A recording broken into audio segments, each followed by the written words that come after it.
Habari. Je, wajua kuwa Mtume Muhammad alikamatwa na wakeze akichepuka na mtumwa wake?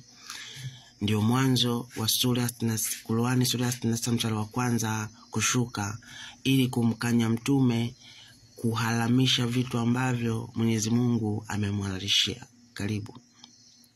Tukisoma Qur'ani sura 66 mstari wa kwanza inasema: Ewe nabii, kwa nini mnahalamisha aliyokupeni Mwenyezi Mungu kwa kutaka kuwalizisha wake zenu? Mwenyezi Mungu ni mwenye kusamehe na mwenye kurehemu.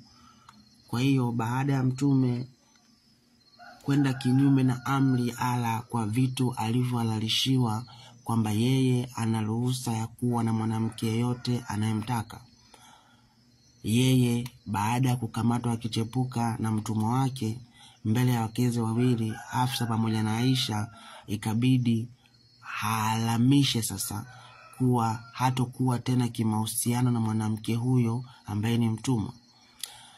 Allah alimruhusu Mtume Muhammad kuwa na mwanamke yote anayemtaka.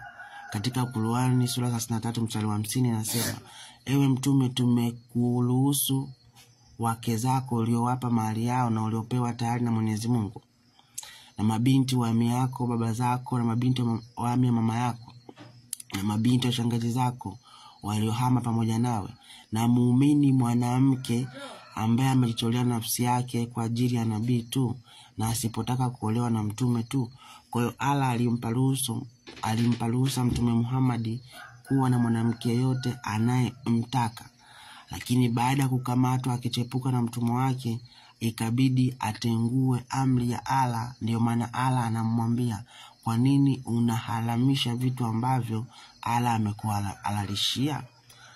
Ukisoma ni hadithi katika kitabu cha Sunan Nasai, hadithi 3959, ni sahihi. Hadithi inasema, imepokewa kutoka kwa Anas kwamba Mtume wa Mwenyezi Mungu alikuwa na mtumwa wa kike ambaye alimuingilia.